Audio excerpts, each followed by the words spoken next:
ಗುರುಜಿ, ಅಹಲ್ಯೆಗೆ ಗೌತಮ ಋಷಿಗಳು ಶಾಪವನ್ನ ಇಡ್ತಾರೆ ಅಂತ ಹೇಳಿದ್ರಿ, ಮುಂದೆ? ಅಹಲ್ಯಗೆ ಗೌತಮ ಋಷಿಗಳು ಶಾಪವನ್ನು ಹಾಕಿದ್ರು. ಈ ಶಾಪವನ್ನು ಹಾಕಿದಾಗ ಅಹಲ್ಯ ಬಹಳ ಬೇಜಾರು ಮಾಡ್ಕೊಂಬಿಟ್ಲು. ಆದರೂ ಸಹ ಕ್ಷಮಾಲೋಚನೆಯನ್ನು ಕೇಳ್ಕೊಂಡ್ಲು. ಪಶ್ಚಾತ್ತಾಪವನ್ನು ಪಡೆಯಕ್ಕೆ ತದನಂತರ ಆ ಯುಗದ ನಂತರ ಇನ್ಯಾವ ಯುಗಕ್ಕೆ ಬರ್ತಾರೋ, ಯಾವಾಗ ಬಂದು ಆ ಮೋಕ್ಷ ನಮಗೆ ಸಿಗುತ್ತೋ ಅಂತ ಕಲ್ಲಾಗಿ ಹೋದಳು. ಅಹಲ್ಯ ಮೊದಲನೇ ಸ್ಥಾನ ಪಡೆದ್ಲು ಭಾರತ ನಾರಿಯಲ್ಲಿ. ವಿಶೇಷ ಸಾನ್ನಿಧ್ಯ ಅವಳಿಗೆ ಸಿಕ್ತು. ಇಂಥ ಒಂದು ಗೌರವ ಸಾನ್ನಿಧ್ಯ ಸಿಕ್ಕಿದ ಮೇಲೆ ಇವರು ಹಾಕಿದ್ದ ಎರಡನೇ ಶಾಪ ಆ ಇಂದ್ರನಿಗೆ. ಇಂದ್ರ, ಇಂಥ ಒಂದು ದುಶ್ಚಟಕ್ಕೆ ಒಳಗಾಗಿ ನೀನು ಯಾವ ಕಾಲಕ್ಕೂ ದುರಾಲೋಚನೆ ಮಾಡಿಕೊಂಡು ಪರಸ್ತ್ರೀ ವ್ಯಾಮೋಹವನ್ನು ಇಟ್ಕೊಂಡಿರ್ತಕ್ಕಂಥ ನಿನಗೆ ದೇಹವೆಲ್ಲ ಕಣ್ಣಾಗಿ ಕಾಮ ಕಣ್ಣುಗಳಾಗೋಗ್ಲಿ ಅಂತ ಹೇಳಿ ಶಾಪವನ್ನಾಗಿ, ಕುಬ್ಜನಾಗಿ ದೌರ್ಬಲ್ಯ ಹೊಂದು ದೇಹದಲ್ಲಿ ದಾರಿದ್ರ್ಯ ಇದ್ದು ಮಾಂಸಖಂಡಗಳೆಲ್ಲ ಸೋತು ಹೋಗಿ ರಕ್ತವೇ ಇಲ್ಲದೆ ಕುರೂಪಿಯಾಗಿ ಹೋಗುವಂಥ ಶಾಪವನ್ನು ಕೊಟ್ಟರು. ಅಂಥ ಒಂದು ಶಾಪದ ಮುಖಾಂತರವಾಗಿ ಇಂದ್ರನು ಭೂಲೋಕದಲ್ಲೇ ವಾಸವಾಗಿ ತನ್ನ ಶಕ್ತಿಯೆಲ್ಲ ಪರಿಪೂರ್ಣವಾಗಿ ಹೊರಟೋಗಿ ಇಂದ್ರ ಪದವಿಯೇ ಹೊರಟೋಯ್ತು. ಆ ಇಂದ್ರ ಪದವಿ ಹೊರಟೋದಾಗ ಧರ್ಮ ಎಲ್ಲಿದೆ? ಧರ್ಮಾತ್ಮನು ಯಾವನಾದರೂ ಇದ್ದರೆ ಭೂಲೋಕದಲ್ಲಿ ಅವನಿಗೆ ಇಂದ್ರ ಪದವಿಯಿಂದಾಗ ಬಾಲಸುದನಿಗೆ ಇಂದ್ರ ಪದವಿ ಸಿಕ್ಕಿಬಿಡ್ತು. ಬಾಲಸುದನ್ನ ಇಂದ್ರ ಪದವಿ ಹತ್ತ ಕರ್ಕೊಂಡು ಹೋದರು. ಯಾರು ಕರ್ಕೊಂಡು ಹೋದ್ರು? ಯಮದೂತರು ಕೇಳ್ಕೊಳ್ತಾರೆ, ಅಯ್ಯೋ ಎಲ್ಲಿಂದ ಎಂಥ ಕೆಲಸ ಮಾಡಿಬಿಟ್ರಿ?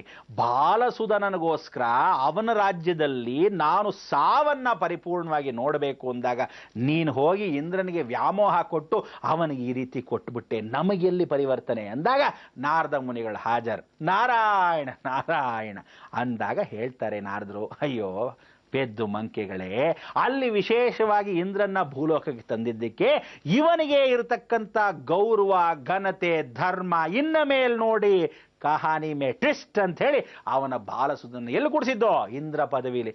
ಇಂದ್ರ ಪದವಿ ಯಾವತ್ತೂ ತಿಳ್ಕೊಳ್ಳಿ, ಅರಿಷಡ್ವರ್ಗಳ ಕಂಟ್ರೋಲ್ ಇರಲ್ಲ. ಯಾರ್ಯಾರಿದ್ದಾರೆ ನಾಟ್ಯದಲ್ಲಿ? ರಂಬೆ, ಊರ್ವಶಿ, ಮೇನಕೆ. ಇವನು ಕಣ್ಣು ಪರಸ್ತ್ರೀ ಮೇಲೆ ನೋಡ್ದಿದ್ದ ಬಾಲಸುದನು ಅಲ್ಲಿ ಶುರುವಾಯಿತು. ಮೇನಕೆ ನೋಡ್ತಾನೆ, ಅವಳ ಜೊತೆ ಆನಂದ. ಅಲ್ಲಿಂದ ರಂಬೆ ನೋಡ್ತಾನೆ, ಅವಳ ಜೊತೆ ಆನಂದ.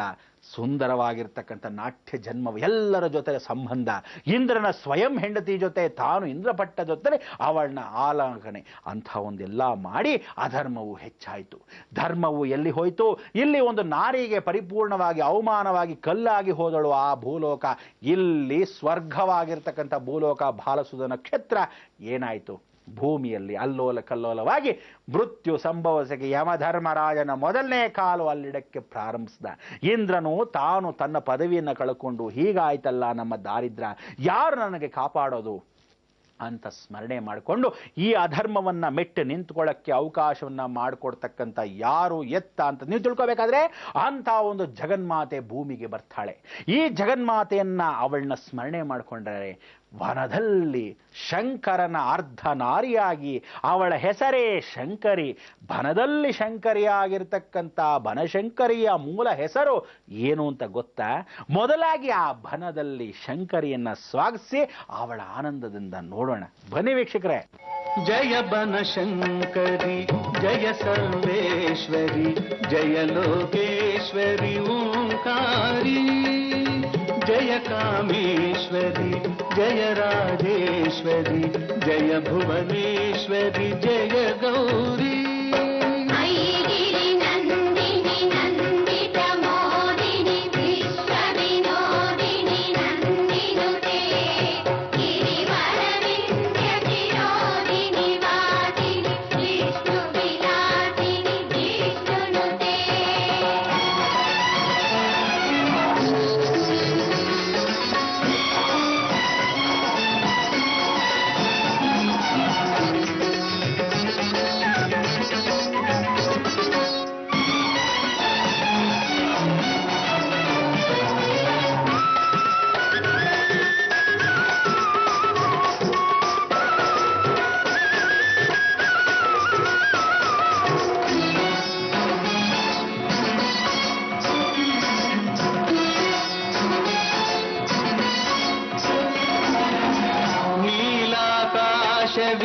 ನಗೆ ಮೊಗವಾಗಿದೆ, ಚಂದಿರ ಸೂರ್ಯರೇ ಕಣ್ಣುಗಳು, ಕಪ್ಪನಿ ಮೋಡವೇ ಮುಂಗುರುಳಾಗಿವೆ, ಕೊರಳಿನ ಮಾಲೆಗೆ ತಾರೆಗಳು, ಹಸುರಿನ ವನಸಿರಿ ಉಡುಗೆಯಾಗಿದೆ, ಹೂಗಳ ನಿನಗೆ ಮೊಡವೆಗಳು ಅರುಣೋದಯವೇ ಅರಿಶಿನ ಕುಂಕುಮ ನೆಲೆಸಿದೆ ಮಡಿಲಲಿ ಜೀವಿಗಳು.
जय बनशंकरी जय सर्वेश्वरी जय लोकेश्वरी ओंकारी.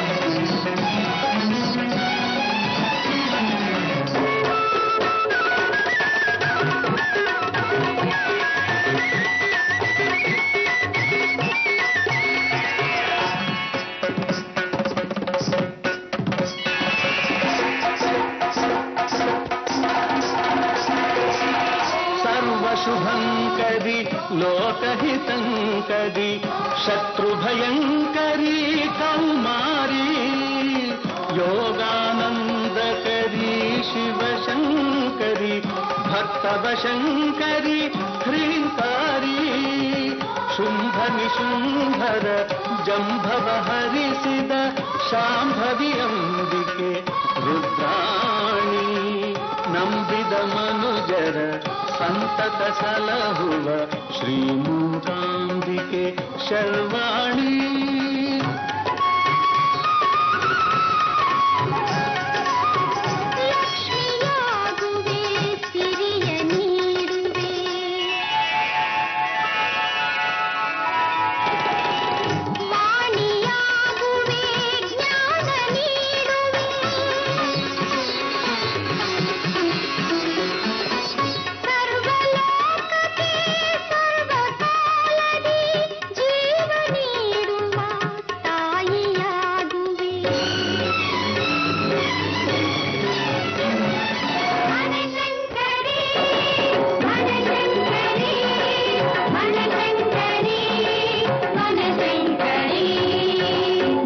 बनशंकरी जय सर्वेश्वरी जय लोकेश्वरी ओंकारी.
ನೋಡಿದ್ರೆ ಎಂಥ ಒಂದು ಆನಂದ, ಎಂಥ ಒಂದು ಸಂಭ್ರಮ. ಆ ಜೀವನ ನಾರದ ಒಂದು ಸಲ ಆಟ ಆಡೋಕ್ಕೆ ಪ್ರಯತ್ನ ಪಟ್ಟ, ಇಡೀ ಜಗತ್ತನ್ನೇ ತಿರುಗಿ ಹಾಕ್ಬಿಟ್ಟ, ಅಲ್ಲೋಲ್ ಕಲ್ಲೋಲು ಆಗೋಯ್ತು. ಏನಪ್ಪ ಎಲ್ಲಿಂದ ಎಲ್ಲಿಗೆ ಕಹಾನಿ ಮೇ ಟ್ವಿಸ್ಟ್ ಇದ್ದ ಹಾಗೆ ಆ ಜಗತ್ತನ್ನ ಎಲ್ಲ ತಿರುಗಿಸ್ಬಿಟ್ಟ. ಈ ಒಂದು ಇಂದ್ರ ಇಂಥ ಕುಬ್ಜನಾಗಿ, ಇಂಥ ವಿಕಾರನಾಗಿ, ಇಂಥ ಒಂದು ಅವತಾರದಲ್ಲಿ ಅವನು ಭೂಲೋಕದಲ್ಲಿ ಸುತ್ತಾ ಇದ್ದು ನೋಡಿ ಬೇಜಾರಾಗಿ ನಾರದ ಮಹಾಮುನಿಗಳು ಪಾಪ ಹೋಗ್ಲಿ ಅಂತ ಹೇಳಿ ಅವನ ಒಂದು ಆಶೀರ್ವಾದವನ್ನು ನೀಡಿ ಸೂರ್ಯ ನಮಸ್ಕಾರ ಮಾಡ್ಕೊ ಅಂಥೇಳಿ 12 ಸೂರ್ಯ ನಮಸ್ಕಾರ ಹಾಕಿ ಗಂಗೆಯಲ್ಲಿ ಮುಳುಗೆದ್ದು ಅಂಥೇಳಿ ಆ ಗಂಗೆಯಲ್ಲಿ ಮುಳುಗಿ ಹೇಳ್ತಕ್ಕಂಥ ಒಂದು ಅವಕಾಶ ಮಾಡಿ ಸೋಮಯತಿ ಚಂದ್ರ ಅಂತ ಚಂದ್ರನಿಗೆ ಪರಿಪೂರ್ಣವಾಗಿ ಸಂಧ್ಯಾಕಾಲದವರೆಗೂ ನೀರಲ್ಲೇ ಇರು ಅಂತ ಹೇಳಿದ್ರು. ಆ ನೀರಲ್ಲೇ ಇದ್ದು ಅವನ ಉಪಾಸನೆ ಸೂರ್ಯ ನಮಸ್ಕಾರವನ್ನು ಮಾಡಿ ಸಂಧ್ಯಾಕಾಲದಲ್ಲಿ ಅಂದರೆ ಮಧ್ಯಾಹ್ನ ಕಾಲದಲ್ಲೂ ಸಂಧ್ಯಾ ಗಾಯತ್ರಿಯನ್ನು, ಮಧ್ಯಾಹ್ನ ಕಾಲದಲ್ಲಿ ಮಧ್ಯಾಹ್ನ ಗಾಯತ್ರಿಯನ್ನು, ಸಂಧ್ಯಾ ಕಾಲದಲ್ಲಿ ಸಂಧ್ಯಾ ಗಾಯತ್ರಿಯನ್ನು ಹೇಳ್ಕೊಂಡಾಗ 3 ಗಾಯತ್ರಿ ದರ್ಶನವನ್ನು ತ್ರಿಕಾಲ ಪೂಜೆಯನ್ನು ಮಾಡಿದಾಗ ಆ ಶಕ್ತಿ ಬಂತು. ಈ ಶಕ್ತಿ ಬಂದಾಗ ಅವಳು ಬಂದಳು, ಕೊಕ್ಕರೆ ಆಕಾರದಲ್ಲಿ ಬಂದಳು. ಈ ಕೊಕ್ಕರೆ ಆಕಾರದಲ್ಲಿ ಬಂದಿರೋದಕ್ಕೋಸ್ಕರ ಅವಳನ್ನ ಬಗಳ ಅಂದರೆ ಕೊಕ್ಕರೆ ಆಕಾರದಲ್ಲಿ ಬಂದು ಬಗಳಾ ಮುಖಿಯಾದಳು. ಆ ಮುಖವನ್ನು ನೋಡಿದಾಗ ಆ ಬಗಳಾ ಮುಖಿ ಏನು ಮಾಡೋದು, ನಾಲ್ಗೆಯನ್ನು ಸೀಳಿ ಕತ್ತರಿಸ್ತಾ ಬಂದು. ಅಂದರೆ ರಾಕ್ಷಸರನ್ನೆಲ್ಲ ಸಂಹಾರ ಮಾಡೋಕ್ಕೆ ಇಂದ್ರನಿಗೆ ಶಕ್ತಿ ಬಂತು. ಆ ಬಗಳಾಮುಖಿಯ ದರ್ಶನವನ್ನು ತಾನು ಮಾಡ್ದ. ಬಗಳಾಮುಖಿ ಪೂರ್ತಿ ಆಶೀರ್ವಾದ ಕೊಟ್ಲು. ಸೂರ್ಯ ನಮಸ್ಕಾರ ತ್ರಿಕಾಲ ಪೂಜೆಯನ್ನು ಮಾಡಿದಾಗ ಶಕ್ತಿ ಕೊಟ್ಲು. ನೀನು ಇವತ್ತಿನಿಂದ ಪಾಪ ಕರ್ಮಗಳು ಎಲ್ಲವೂ ನಶಿಸಿ ಹೋಯಿತು. ಅಷ್ಟೂ ಪಾಪಕರ್ಮಗಳ ನಶಿಸಿ ಹೋಗಿರೋದ್ರಿಂದ ಇಂಥ ಒಂದು ಶಕ್ತಿ ಪರಿವರ್ತನೆ ಆಯಿತು. ನಿನ್ನ ಜೀವನ ಸುಂದರ ಅಂದರು. ಆ ಸುಂದರವಾಗಿರ್ತಕ್ಕಂಥ ಜೀವನಕ್ಕೆ ಪರಿಹಾರ ಹೇಗೆ ಎತ್ತ, ಇವತ್ತಿನ ದಿವಸದ ನೈವೇದ್ಯ ಏನು ಎತ್ತ, ನೀವೆಲ್ಲ ಕಾಯಲೇಬೇಕು ಅಲ್ವೇ? ಕಾಯ್ತಾರಿ, ಬಂದೆ.